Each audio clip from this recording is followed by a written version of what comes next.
A'udzubillahi samil alim minasyaitonir rajim. Bismillahirrahmanirrahim. Alhamdulillahirabbil alamin.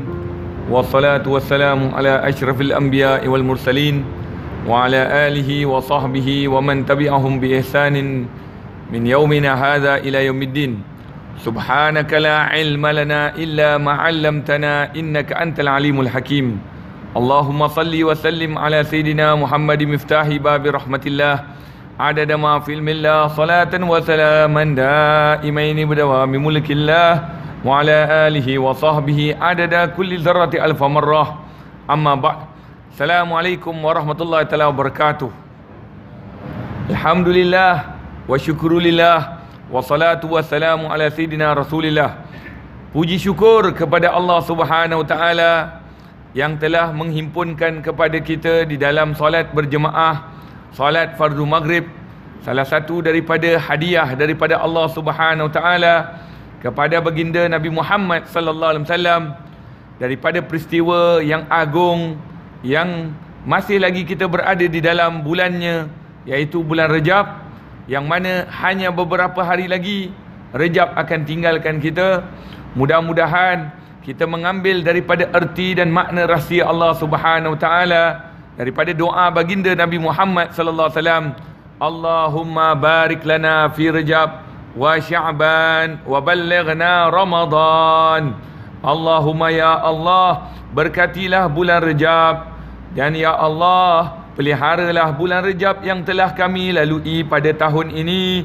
Hanya beberapa hari lagi Rajab akan tinggalkan kami dan kami akan memasuki bulan Sya'ban. Berkatilah kami bulan Sya'ban dan sampaikanlah kami seluruhnya ke dalam bulan Ramadan-Mu yang diberkati. Ya Arhamar Rahimin, Ya Arhamar Rahimin, Ya Arhamar Rahimin. Wa sallallahu ala sayyidina Muhammadin wa sallam. Alhamdulillah rabbil alamin. Apa khabar orang Kedah? Alhamdulillah, saya orang Selangor. Jadi minta izin banyak-banyak kepada semua orang Kedah di sini. Saya minta izin kalau sekiranya perkataan saya tidak menepati cita rasa ataupun kehendak orang Kedah sini. Jadi ala kulli hal, saya pun kira macam bidang terjun juga. Sepatutnya saya pun ada jadual saya sendiri, tapi kerana permintaan daripada Tengku Al-Fadil, Tengku Ustaz Syihabuddin, kerana katanya ada ulcer pecah, macam ulcer mulut, bibir, dia ada dekat hati ke ataupun dekat bahagian dalam perut, maka sakit. Jadi alhamdulillah diminta digantikan oleh Al-Fakir yang lemah ini, yang banyak kurang ini, untuk sama-sama berkongsi ilmu. Tapi sebelum saya kongsi ilmu, saya nak bawa satu kisah. Kisahnya ketika pada mana satu zaman ada seorang ulama yang saya difahamkan ini pun masjid ulama juga. Orang-orang yang menjaga masjid ini ataupun yang menguruskan masjid ini ulama. Jadi saya difahamkan Imam Al-Fadil Ustaz itu pengerusi masjid ke ataupun pengerusi surau, pengerusi jemaah ini. Maka minta maaf banyak-banyak kalau sekiranya ada kekurangan dan kesilapan. Juga para asatizah kalau ada di hadapan saya ini, guru-guru, ustaz-ustaz, para pengurusan masyarakat, para pentadbir masyarakat tempatan di taman ini ataupun di kawasan ini, minta maaf kalau sekiranya masuknya saya kurang adab. Orang Melayu selalu kata masuk kandang kambing mengembek. Walaupun kita bukan kambing lah, tapi dia kata isyaratnya kena beradab dengan orang-orang yang ada di tempat tersebut. Sebab itu saya teringat guru saya Sayyidil Habib Umar bin Muhammad bin Salim bin Hafid, seorang ulama tersohor di Yaman, pernah mendidik saya. Bila kita masuk satu-satu tempat, maknanya kita nak berdakwah ataupun nak berkongsi ilmu, kita hadiahkan suratul Fatihah kepada sesiapa yang telah pergi meninggal dunia di tempat tersebut. Jadi alhamdulillah, sebelum saya sampai tadi, pagi tadi baru sampai, terus sampai ke Masjid Sultanah Bahiyah. Jadi subhanallah, kalau saya lihat dekat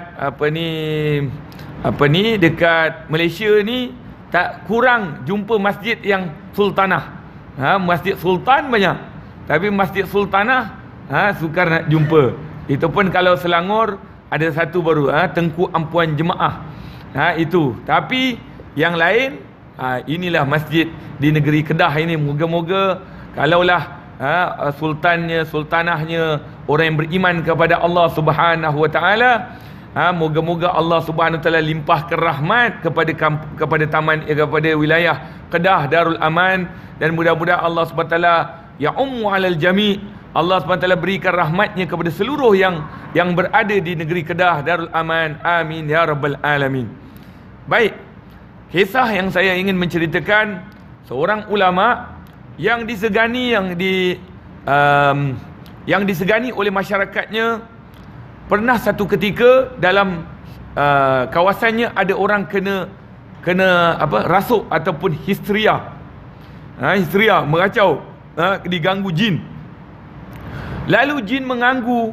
Kalau di dalam ilmu perubatan Islam, kalau seorang yang kena, khususnya wanita, tapi saya lebih nampak semuanya muslimin, tapi pengerusi kata muslimat. Di mana muslimat? Sebelah sana. Muslimat di sebelah sana.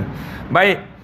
Jadi ketika mana Nabi ketika mana bila kena je, ini rawatan Islam, siapa yang ada haid, yang susah nak baca Al-Quran, maka dia boleh kena.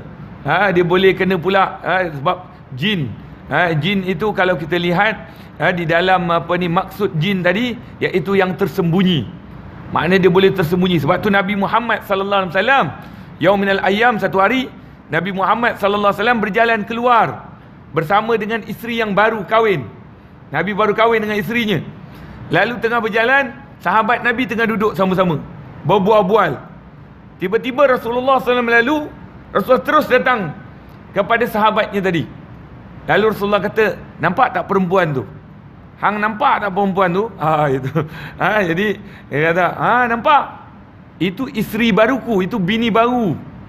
Lepas tu sahabat kata, ya Rasulullah, kalau kamu tak cakap, kami tak fikir.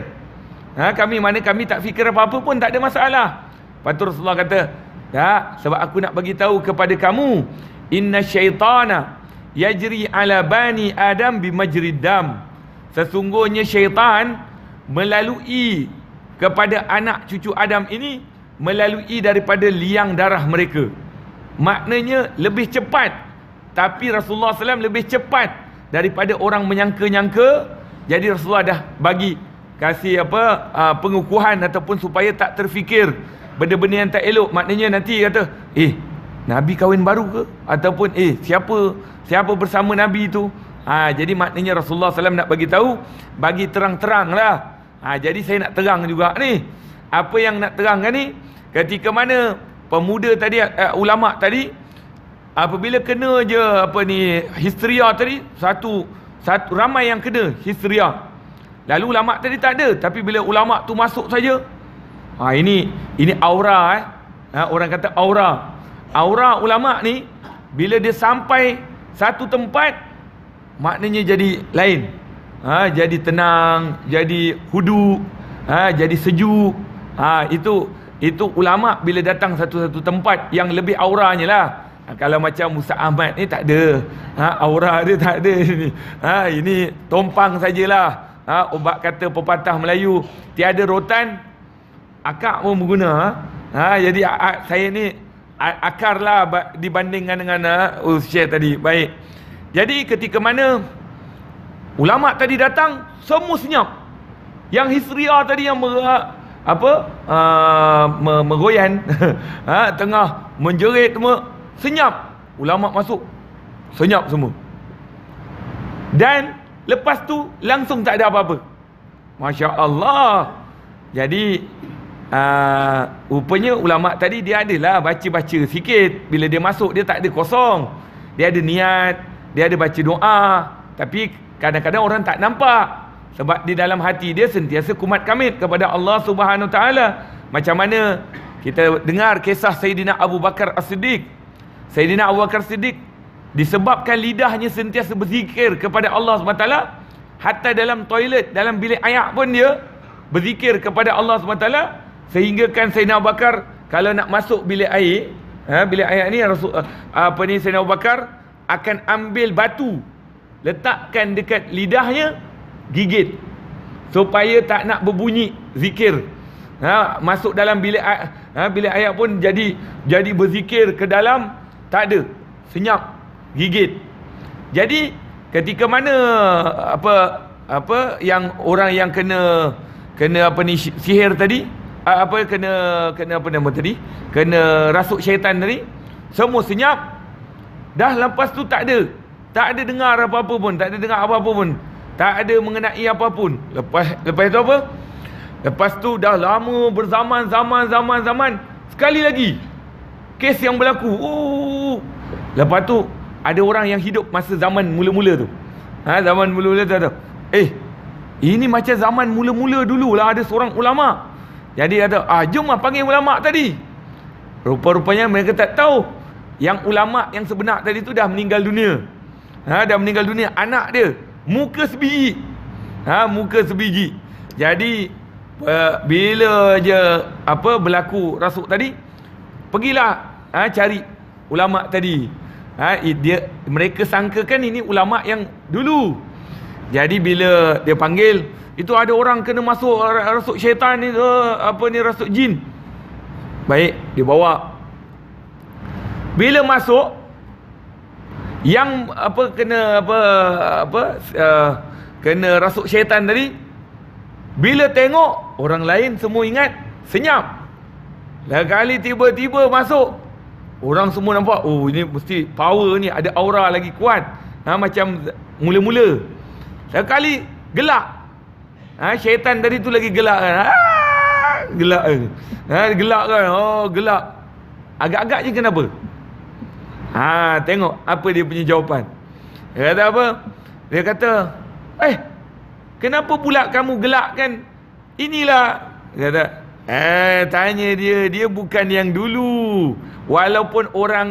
Walaupun bacanya sama, maknanya dia zikir sama, tapi orang lain bukan orangnya, jadi tak ada kena apa-apa, tak ada terkesan. Jadi itu sebagai moral daripada apa yang saya ceritakan ini. Maknanya kadang-kadang muka sama, tapi aura dia tak sama. Jadi minta maaf lah kalau sekiranya saya mengajak nanti tak sama dengan orang yang asal. Orang asal lagi bagus mungkin. Jadi saya kongsi sedikit demi sedikit apa yang boleh kita kongsikan pada malam ini. Baik.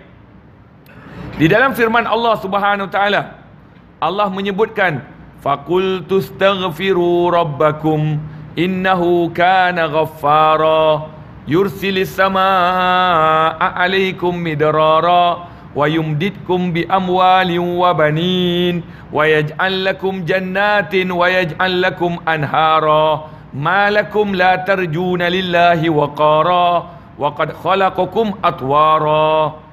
Di dalam salah satu firman Allah Subhanahu wa taala, Allah Subhanahu wa taala menyatakan di dalam sebuah kisah ketika mana Nabi Allah Musa alaihissalam mengajar kepada umatnya supaya istighfar kepada Allah Subhanahu wa taala.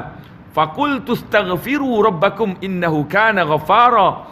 Hendaklah kalian beristighfar kepada Tuhan kamu, moga-moga kerana Allah SWT adalah yang Maha Pengampun, Maha Penyayang. Maka apa yang akan dapat bila orang itu istighfar? Ini ayat ini nak menjelaskan kepada kita tentang turunnya ayat ini pada bulan Rejab. Sebab itulah disebutkan oleh ulama bulan Rejab bulan istighfar. Sebab di dalam bulan ini terdapatnya peristiwa turunnya ayat Allah ampunkan dosa sahabat Nabi yang tak ikut perang. Tak ikut perang, dan satu lagi ayat yang baru tadi saya bacakan tadi. Iaitu sesungguhnya Allah Subhanahu wa taala Maha Pengampun. Bila seseorang itu banyak istighfar, yursilis samaa 'alaikum midrara, maka akan turunlah hujan. Sesiapa yang ada kemarau, maka banyakkanlah istighfar kepada Allah. Macam kita nak solat sunat istisqa, minta hujan, banyakkan istighfar kepada Allah Subhanahu wa taala. Yursilis samaa 'alaikum midrara. Satu faedah, orang yang beristighfar akan turun hujan bagi orang yang kemarau. Yursilis sama alaikum midrara wa yumditkum bi amwal, akan dipanjangkan, akan dikurniakan amwal, harta. Siapa yang susah dalam hidupnya, dalam hidupnya susah untuk dapat kewangan, dapat duit, susah, maka banyakkan istighfar kepada Allah SWT. Moga-moga Allah akan limpahkan harta, harta zahir dan harta batin, harta hissi dan harta maknawi, iaitu kaya dia di dunia dan di akhirat. Yursilis sama alaikum midrara wa yumditkum bi amwal wa banin, dan anak-anak. Siapa yang sudah kahwin 10 tahun tak dapat anak lagi, banyakkan istighfar kepada Allah SWT. Kalau rasa dah banyak, tambah lagi, banyakkan istighfar kepada Allah SWT. Moga-moga Allah kurniakan anak zuriat. Mudah-mudahan zuriat yang lahir daripada orang istighfar, zuriat yang soleh dan solehah. Sebagaimana Nabi Muhammad SAW punya sangka baik Nabi SAW dengan orang yang membenci Nabi SAW. Ayahanda bonda, tuan-tuan dan puan-puan, muslimin muslimat rahimakumullah, dengar tak cerita Nabi SAW sebelum naik peristiwa Isra wal Mi'raj? Kan Nabi SAW dicaci, dikeji, dizalimi, diboykot, dihalau oleh penduduk Mekah.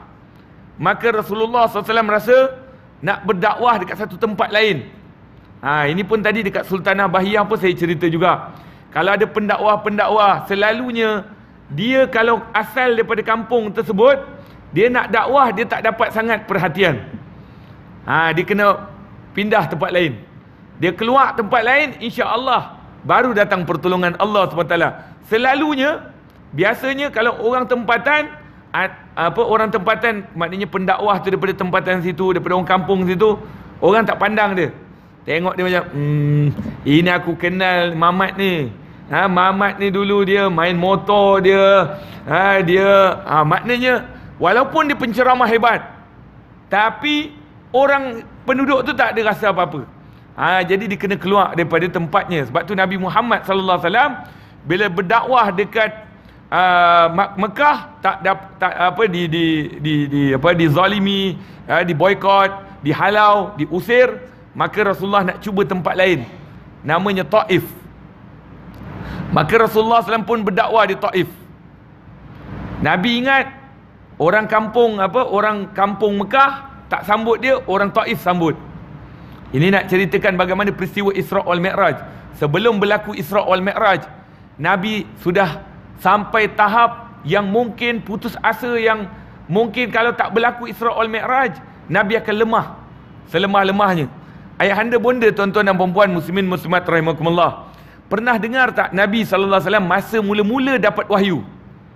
Dapat wahyu, Iqra' bismi rabbikal ladzi khalaq, khalaqal insana min 'alaq. Betul tak mula-mula Nabi SAW sebelum mendapat wahyu, Nabi itu mimpi. Datang mimpi macam mimpi falakus subih. Apa nama falakus subhi? Apa dipanggil macam waktu subuh. Waktu subuh kan, dia punya hening-hening waktu subuh, Nabi mimpi, pandang cuaca macam itu. Dan Nabi terdengar bunyi loceng. Sebab tu orang Kedah kata apa? Kapiak. Orang Yahudi, orang Nasrani, mereka macam Kristian. Bila mereka nak sembah Tuhannya, dia pukul loceng. Loceng. Sebab nak gambarkan dengan Nabi SAW dapat wahyu, dapat wahyu dengan bunyi loceng. Jadi Nabi Muhammad SAW bila dapat wahyu, lalu Nabi terpinga-pinga, terfikir-fikir, boleh ke aku berdakwah dengan orang yang kasar, yang keras? Orang Arab kasar, keras. Sebab tu Nabi Muhammad turun dekat Mekah. Kalau Nabi Muhammad turun dekat Eropah, belum tentu lagi. Tapi cuba bayangkan ayahanda bonda, tuan-tuan dan puan-puan, orang Melayu ada tak kencing dalam masjid? Ada kita tengok orang keras macam mana pun kencing dalam masjid. Tak pernah. Ini yang terbaru dekat Selangor, dekat Masjid Sungai Pelong, masuk BABI. Itu cerita katanya BABI itu kena langgar. Dia accident dengan ada kereta langgar dia. Lepas tu dia dah tengah sakit. Agaknya dia tak tahu mana dia nak landing. Dia kata mana nak rehat ni, dia nampak masjid buka, dia masuk masjid. Itu dekat Masjid Sungai Pelong tu. Baik. Jadi ketika mana Nabi Muhammad SAW terpinga-pinga, tercengang-cengang, lalu datang malaikat Jibril datang kepada Nabi sallallahu alaihi wasallam. Ya Muhammad, kenapa kamu ya Muhammad? Naam, kalau kita lihat ayahanda bonda, tuan-tuan dan puan-puan, Iqra bismi rabbikal ladzi khalaq, itu wahyu pertama. Tapi selepas itu lebih kurang 14 hari Nabi tak dapat wahyu. Itu yang tadi wadduha ni, wadduha wal laili iza saja ma wadda'aka rabbuka wa ma qala. Demi waktu duha, demi malam bila datangnya waktunya, ma wadda'aka rabbuka wa ma qala. Biarkan orang cakap kamu wahai Muhammad, sesungguhnya Tuhanmu bersamamu.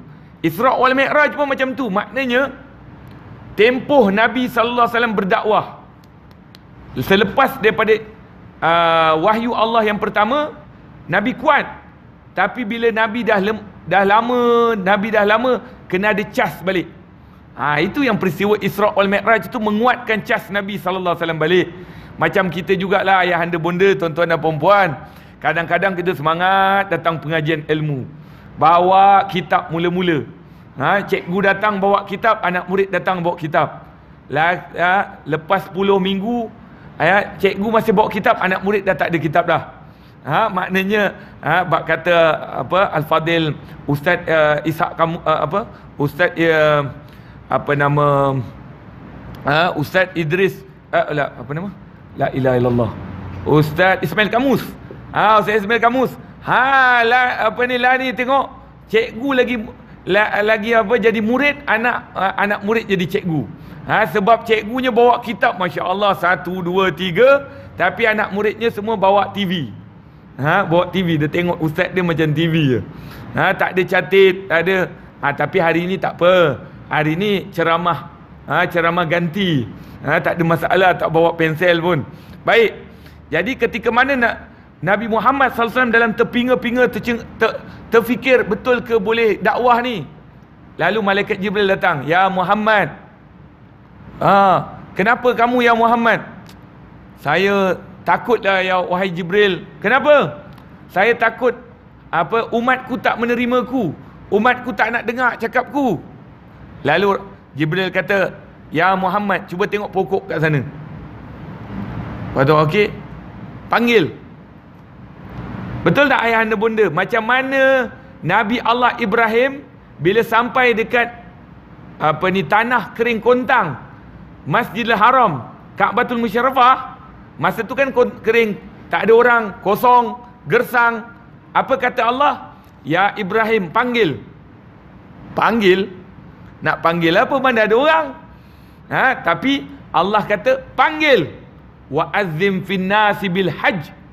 Sekarang ni berapa banyak orang akan hadir datang. Sedangkan dulunya tempatnya kering, tempatnya gersang, tempatnya tak ada orang. Nak ajar kepada kita di sini, wahai ayahanda bonda, tuan-tuan dan puan-puan, benda yang logik tak boleh dikaitkan dengan Allah Subhanahu Wa Taala. Macam peristiwa Isra wal Mi'raj. Siapa yang terlampau fikir logik, sebenarnya dia tidak beriman kepada Allah Subhanahu Wa Taala. Siapa fikir tak logik Nabi Muhammad naik ke langit, dia sebenarnya tak beriman kepada Allah SWT, walaupun dia itu orang yang boleh cerita pasal agama Allah, cerita pasal Islam, sebab dia ingat semuanya logik dalam agama Allah SWT. Sebab tu Allah sebut dalam suratul Baqarah, allazina yu'minuna bil ghaib. Allah tak kata allazina yu'minuna bil zahir. Bil ghaib, orang yang beriman adalah orang yang beriman dengan perkara yang ghaib. Itu baru orang yang beriman. Sebab itu kita lihat bagaimana Nabi Muhammad SAW bila ditanya, boleh Jibril kata, ya Muhammad, cuba tengok pokok tu. Ya. Panggil. Panggil. Panggil. Panggil. Ya syajarati, ta'ali.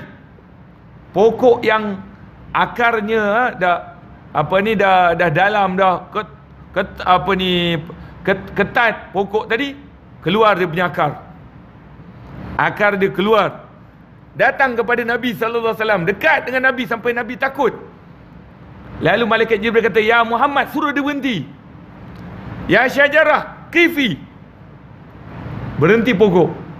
Lepas tu Rasulullah malaikat kata, ya Muhammad, suruh dia pulang balik tempat dia. Ya syajarah irja' ila makanik. Dia ke belakang ghostan. Go ahead ghostan. Dia ke belakang tempat balik.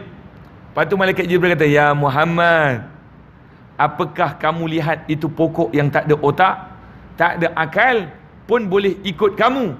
Ini kan pula manusia yang ada akal, yang ada fikiran. Kalau tak ikut kamu, maknanya dia tidak memahami Allah Subhanahu Wa Taala, tak yakini Allah SWT. Sebab tu wahai ayahanda bonda, tuan-tuan dan puan-puan, muslimin muslimat rahimakumullah, kita kalau dibandingkanlah,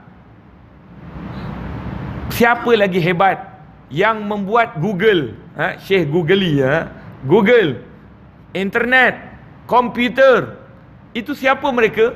Mereka tu kapiak, tapi mereka hebat dalam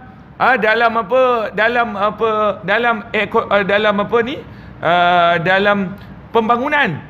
Tapi mereka tak boleh percaya Allah SWT. Kenapa? Sebab tak ada hidayah yang Allah sampaikan kepada mereka. Maka mereka walaupun pandai sekalipun, hebat sekalipun, teknologi canggih sekalipun, kalau Allah tak bagi hidayah, mereka takkan masuk Islam. Alhamdulillah ayahanda bonda, tuan-tuan dan puan-puan, kita walaupun tak pandai mana, tapi Allah bagi hidayah, alhamdulillah. Syukur kepada Allah Subhanahu Taala, kerana Allah telah berikan hidayah. Allah pilihkan kita menjadi orang yang beriman kepada Allah Subhanahu Wa Taala. Baik, Nabi Muhammad sallallahu alaihi wasallam ketika mana datang Taif, Rasulullah SAW datang ke Taif, maka anak-anak baling batu kepada Nabi. Baling batu kepada Nabi Muhammad SAW, baling batu. Rasulullah sallallahu alaihi wasallam dihalang, dihadang oleh anak angkat Nabi. Anak angkat Nabi yang Nabi dulu nisbahkan bin kepadanya. Sayyidina Zaid bin Muhammad. Patut Allah haramkan seseorang yang ambil anak angkat, tak boleh binkan kepada dirinya, sebab tak ada darah dia pun. Baik, jadi Rasulullah SAW duduk belakang, ini budak-budak baling batu, baling batu kepada Nabi SAW.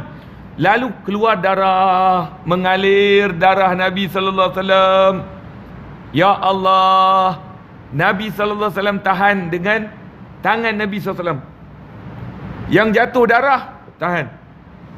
Lepas tu malaikat datang. Malaikat apa? Malaikat gunung, malaikat bukit.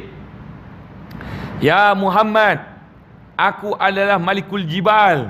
Aku adalah malaikat gunung, malaikat bukit. Tu, siapa pernah duduk dekat Mekah, dia tahu ada Jabal Abi Qubais. Itu Jabal Abi Qubais tu dulu orang-orang Melayu kita banyak duduk situ. Ulama-ulama Baba Fatani duduk situ. Ulama-ulama kita banyak duduk situ. Itu dipanggil Jabal Abi Qubais yang duduk banyak itu. Kelantan, orang Kelantan, ulama-ulama Kelantan dulu di situ, tuan-tuan guru di situ. Tapi hari ini sudah banyak diratakan nak buat pembangunan. Baik, Nabi Muhammad sallallahu alaihi wasallam didatangi oleh Malikul Jibal. Ya Muhammad, aku offer. Ni malaikat offer ni. Malaikat kesian tengok Nabi Muhammad kena baling batu. Maka Rasulullah sallallahu alaihi wasallam pun dengar. Dengar apa dia nak tawar. Ya Muhammad, aku adalah penjaga bukit, penjaga gunung. Aku nak ambil dua gunung ini, Akhsyabain, aku nak hantukkan kepada kaum yang baling batu kepada kamu ni, Taif. Allahu Akbar. Ini sifat Nabi Muhammad sallallahu alaihi wasallam yang disebutkan dalam Al-Quran. Laqad ja'akum rasulun min anfusikum azizun alaihi ma anittum harisun alaikum bil mu'minina raufur rahim. Allah sifatkan Nabi SAW bil mu'minina raufur rahim. Rauf sifat lembut, rahim penyayang. Nabi Muhammad itu orang yang baling Nabi itu bukan orang Islam, kapiak. Orang kafir baling kepada Nabi sallallahu alaihi wasallam, bahkan bukan orang tua, budak baling batu kepada Nabi sallallahu alaihi wasallam. Jadi malaikat offer. Apa kata Rasulullah SAW? Allahumma hdi qaumi fa innahum la ya'lamun. Ya Allah, berikanlah hidayah kepada kaumku, sesungguhnya mereka tidak mengetahui. Itu doa Nabi SAW. Yang kedua doa Nabi apa? Nabi berdoa, Ya Allah, akhrij an sulbi hadhihi kaum. Keluarkan daripada tulang sulbi, maknanya zuriat. Tulang sulbi daripada kaum-kaum ini, orang yang akan sujud kepadamu satu hari nanti. Allahu Akbar. Punyalah sangka baik Nabi SAW kepada Allah SWT. Walaupun orang yang baling itu adalah orang yang kafir, orang kafir, baling kepada Nabi SAW, tapi Nabi tidak membalas dengan, kalau kita lah ayahanda bunda, tiba-tiba malaikat offer, dia dah baling batu. Kalau dia baling batu kecilnya ni, kita baling batu besar lagi, kasih besar lagi biar penyek, biar mati biar mati terpenyek dia. Tidak. Nabi SAW doakan yang baik supaya yang keluar. Nabi tak tengok orang yang baling, Nabi tengok dalam zuriat dia masing-masing. Satu hari biar zuriat orang yang solehah keluar daripada tempat tersebut. Tetapi macam mana pun Allah kata, ya Muhammad, sabar. Meninggal pula 2 orang yang dikasihi oleh Nabi SAW. Betul tak ayahanda bunda, tuan-tuan dan puan-puan? Yang hilang daripada Nabi itu semuanya orang yang kita sayang. Atuk sayang, mula-mula ibu, mula-mula ayah Nabi meninggal dunia semasa Nabi dalam perut lagi. Kemudian ibu Nabi, masa Nabi umur dia berapa bulan saja, baru 2 bulan. Allahu Akbar. Nabi Muhammad baby lagi, mak dia pandang, ya Muhammad, aku tahu engkau ini anak bertuah, tapi mak dah sampai masanya. Kalau mak ini berada pada zaman itu, mak akan jaga kamu. Allah punya sayang mak. Tapi dah sampai masanya, Allah ambil nyawa ibu Nabi SAW. Sudah, Nabi dah jadi yatim piatu. Baik, apa lagi? Atuk diambil oleh Allah Subhanahu Wa Taala. Siapa lagi? Bapa saudara Nabi Muhammad SAW. Ni kan semua yang kita sayang. Dan akhir sekali menunjukkan Nabi SAW ini adalah orang yang boleh jaga Nabi masa kecil. Maknanya masa kecil ataupun masa muda. Tapi yang ni maknanya Rasulullah sudah kahwin pun diambil oleh Allah SWT. Sayyidatina Khadijah. 5 orang diambil oleh Allah SWT. Agak-agak kuat tak kuat? Tak kuat.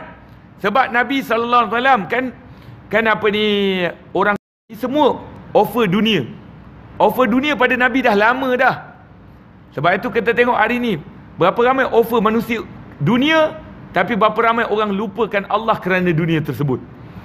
Apa kata Nabi, apa kata orang Quraisy datang kepada bapa saudara Nabi SAW, kepada atuk Nabi SAW, ya Muhammad, ini orang-orang ni datang, mana orang Quraisy, pembesar Quraisy. Dia offer kamu apa saja yang kamu nak. Dia offer kamu wanita. Kamu nak wanita yang macam mana?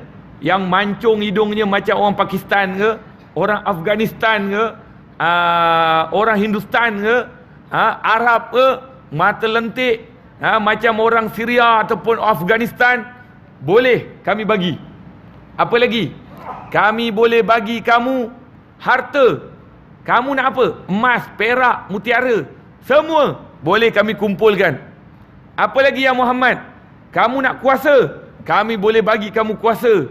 Yang penting kamu tinggalkan Allah, kamu tinggalkan dakwah kamu. Ini yang Rasulullah di offer. Apa lagi? Kuasa, jawatan, pangkat, kebesaran, kemewahan, semua di offer. Apa kata Nabi Muhammad sallallahu alaihi wasallam? Iza wada'ta syams fi yamini wa wada'tal qamar fi yasari. Kalaulah kamu mampu ambil matahari, ambil bulan, letak dekat tangan kananku, letak dekat tangan kiriku, untuk aku tinggalkan. Tengok Nabi Muhammad bagi ayat yang paling power sekali. Yang ni semua bawah dekat dunia ni je. Tapi yang ni kat langit. Amir bawa matahari satu, bulan satu, ni kat atas. Boleh bawa? Kalau kamu bawa sekalipun, tapi Rasul kata, kalau kamu boleh bawa sekalipun, untuk aku tinggalkan agama Allah, tinggalkan dakwah Allah, nescaya aku tidak akan tinggalkan walaupun aku mati sekalipun. Allahu Akbar. Tengok bagaimana Nabi Muhammad sallallahu alaihi wasallam, cukup kentalnya Nabi sallallahu alaihi wasallam, tapi bila Rasulullah diejek oleh orang Taif, dikeluarkan badan Nabi berlumuran darah kerana baling batu, kemudian hilang isteri, hilang bapa saudara, Nabi dah lemah.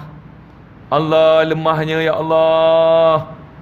Lalu Allah kata, ya Muhammad, kamu dah bersabar, sangat-sangat bersabar.